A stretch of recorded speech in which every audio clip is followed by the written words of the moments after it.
Et si pour battre un gorille, on envoyait 100 Francis Ngannou, est-ce que la bête aurait une chance? Tu en doutes? Rappelons-nous un peu du personnage. Je tape les gens pour vivre. C'est ça que je fais comme profession. Notre histoire commence au Cameroun. Un enfant de 10 ans nommé Francis soulève des tonnes de sable. Pas pour s'entraîner, mais pour survivre. Il travaille dans les carrières, il n'a rien, pas d'argent, pas d'avenir tracé, seulement un rêve fou, boxer. Mais ce rêve, il ne le vivra pas au Cameroun.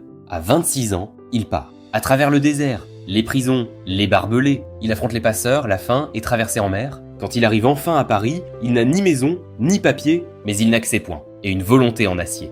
Un jour, il pousse la porte d'une salle de MMA. Il ne connaît pas ce sport, mais quand il frappe, le sol tremble. Les coachs le regardent comme un phénomène. Un corps taillé dans la pierre brute. Un jour, ses poings sont mesurés 96 chevaux de puissance. Un record mondial.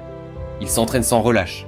Et bientôt, le monde découvre son nom. À l'UFC, il explose ses adversaires un par un, comme s'ils étaient faits de verre. En 2021, il devient champion du monde. Mais ce n'est pas ça, sa vraie victoire.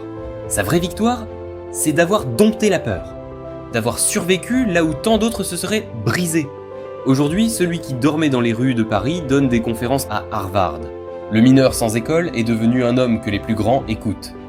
Tout ce qui a pu se passer, tout ce que j'ai pu réussir, c'est pas parce que j'étais très confiant du fait que j'allais réussir, mais parce que j'étais certain du fait que je ne devais pas abandonner. Francis Ngannou.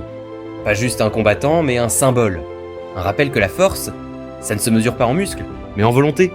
100 hommes contre un gorille? Envoyez 100 Francis Ngannou.